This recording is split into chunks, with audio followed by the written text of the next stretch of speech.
Olá, meu nome é Mário Barcelos, eu sou médico psiquiatra e hoje vou apresentar aula sobre o diagnóstico dos transtornos de ansiedade.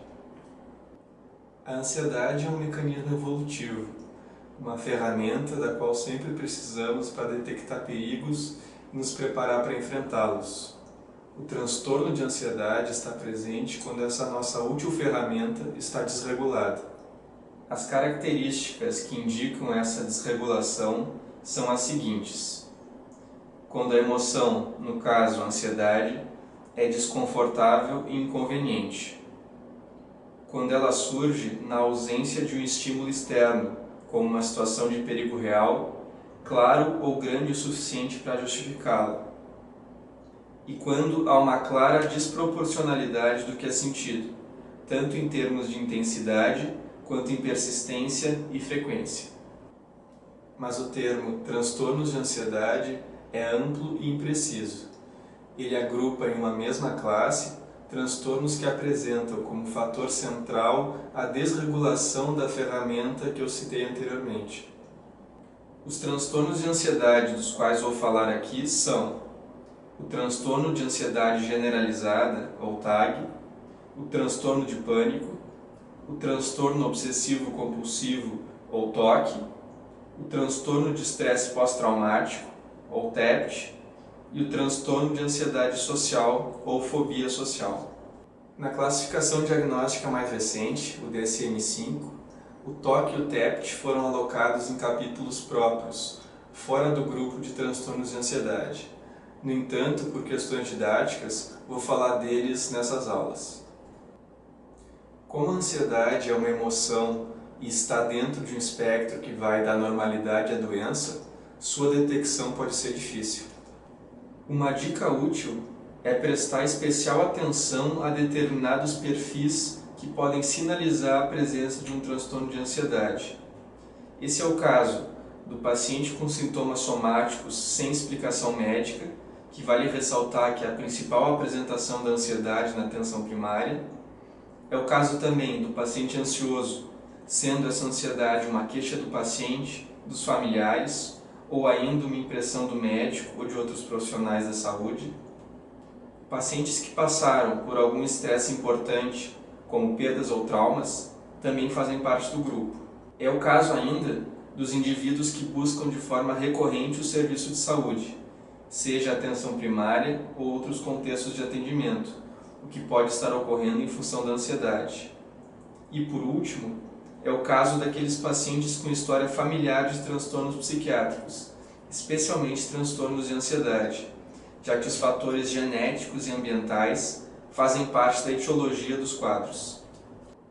Quanto ao diagnóstico dos transtornos de ansiedade, ele é clínico, baseado nos sinais e sintomas dos pacientes. Seria demorado e cansativo falar dos critérios diagnósticos de cada transtorno. Os critérios específicos podem ser consultados nas referências indicadas. Vou citar aqui alguns pontos importantes de apoio à investigação. O primeiro deles é a duração necessária dos sintomas para fazer o diagnóstico. Essa duração auxilia a diferenciar aquilo que é uma emoção passageira e razoável daquilo que é um transtorno. No TAG e na fobia social, os sintomas estão presentes geralmente por mais de 6 meses.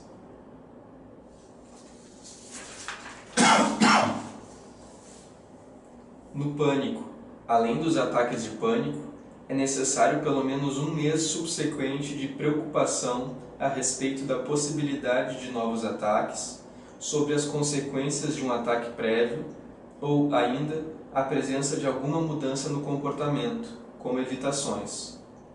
No TEPT, a duração mínima dos sintomas deve ser de um mês e, no TOC, não há duração mínima.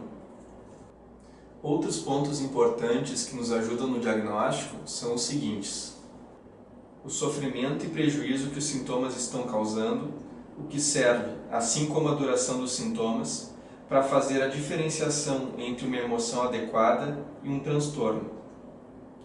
O uso de substâncias e a presença de outras condições médicas, o que precisa ser investigado dentro do raciocínio clínico do diagnóstico diferencial. E, por último, a história prévia de ansiedade.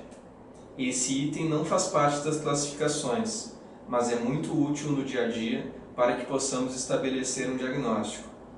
A avaliação aqui deve recair principalmente sobre episódios prévios de ansiedade e a presença de transtornos de ansiedade em familiares. Vamos falar agora dos transtornos de ansiedade específicos. Vou dar algumas informações gerais sobre o que representa cada condição. Começamos pelo transtorno de ansiedade generalizada, ou TAG. O TAG se caracteriza por ser um quadro persistente de preocupação, inquietude e ansiedade em relação a vários problemas da vida cotidiana. Em termos gerais, é o equivalente a dizer que a pessoa, na maior parte dos dias, preocupa-se com tudo.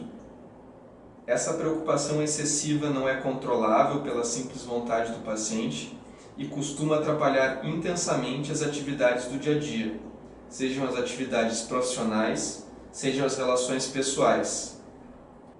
Para diferenciar de outros transtornos, precisamos esclarecer que a ansiedade do TAG não ocorre em forma de ataques, como é o pânico, nem está relacionada a situações específicas, como é o caso da fobia social.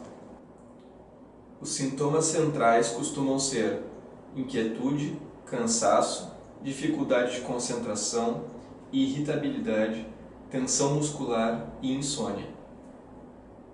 Por último, vale destacar que ele começa de forma gradual e cedo na vida. Os pacientes geralmente descrevem que sempre foram tensos ou nervosos, o que aproxima o TAG de um traço de personalidade. Agora, vamos falar do transtorno de pânico. O pânico é caracterizado por ser uma ansiedade em ataques. Esses ataques representam um conjunto de manifestações de início súbito, rico em sintomas físicos e com duração limitada, cerca de 10 a 15 minutos. As manifestações típicas incluem sufocação, sensação de morte iminente, taquicardia, tontura, tremores, sensação de perda de controle ou de estar enlouquecendo, alterações gastrointestinais como náuseas e diarreia, dor torácica e dor abdominal. É importante frisar que o paciente não precisa apresentar todos esses sintomas ao mesmo tempo. Cada indivíduo vai apresentar uma combinação desses sintomas que vai variar de pessoa para pessoa. Outra característica dos ataques é que eles podem vir inesperadamente, sem qualquer aviso, ou ainda ser o ápice de um processo crescente de tensão. Durante o curso do transtorno, os ataques podem vir a ter relação com situações específicas, como, por exemplo, andar de ônibus, mas essa relação não é necessária para o diagnóstico. O transtorno de pânico costuma iniciar com os ataques súbitos e progredir para a associação com a agorafobia, que é, em linhas gerais, a evitação de determinadas situações ou locais por medo de lá sofrer um ataque. Por último, devemos saber que o transtorno de pânico pode ter um curso cronificante, no qual a dependência dos outros e as evitações são cada vez mais intensas. Isso mostra como é importante a gente tratar e bem esses casos. Agora, vamos falar da fobia social. A fobia social é caracterizada pela presença de sintomas de ansiedade em situações em que a pessoa é ou se sente observada pelos outros. Essas situações incluem escrever, comer, falar com estranhos, falar em público ou mesmo falar por telefone. Os sintomas de ansiedade nessas situações incluem tremores, sudorese, enrubescimento, dificuldade de concentração, os famosos brancos, palpitações, tonturas e sensação de desmaio. Esse quadro clínico se estabelece durante a situação temida e costuma persistir enquanto o contato social durar. A fobia social geralmente começa muito cedo na vida, com os sintomas remontando à infância dos pacientes. No entanto, ela fica mais evidente na vida adulta, quando o contato com os outros se torna mais necessário e inevitável. Por último, Destaco que a fobia social é progressivamente limitante, tornando a vida da pessoa cada vez mais restrita e podendo levar a outras síndromes psiquiátricas, como a depressão e o abuso e dependência de álcool.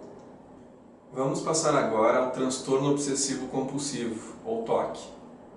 O TOC se caracteriza pela presença de obsessões e/ou compulsões. Obsessões são pensamentos, imagens e impulsos repetitivos, intrusivos, incontroláveis e geralmente causadores de ansiedade. Esses pensamentos e impulsos são muitas vezes de conteúdo agressivo e/ou obsceno. Já as compulsões são atos ou comportamentos recorrentes que o paciente se sente forçado a realizar para minimizar alguma ansiedade sentida ou para evitar entrar em estado de grande ansiedade. As compulsões costumam ser relacionadas à limpeza, como lavar as mãos dezenas de vezes ao dia, verificação, como checar várias vezes se a porta de casa está trancada, contagem, como contar o número de janelas de um prédio ou o número de pessoas numa fila, e ordem, como alinhar quadros, roupas ou objetos simetricamente. As obsessões e compulsões geralmente se tornam evidentes no início da vida adulta e tendem a piorar com a evolução da doença, ocupando tempo cada vez maior da vida do indivíduo. Por último, vamos falar do transtorno de estresse pós-traumático, ou TEPT. O TEPT se estabelece a partir da exposição a algum trauma. Vale ressaltar que essa exposição pode ser tanto a vivência pessoal como o testemunho ou conhecimento desse trauma. O que se caracteriza como trauma por diagnóstico é um episódio concreto ou uma ameaça de morte, lesão grave ou violência sexual. Os sintomas centrais são divididos em 4 grupos: revivência, evitação, hiperexcitabilidade e negatividade. Vamos ver o que esses grupos representam.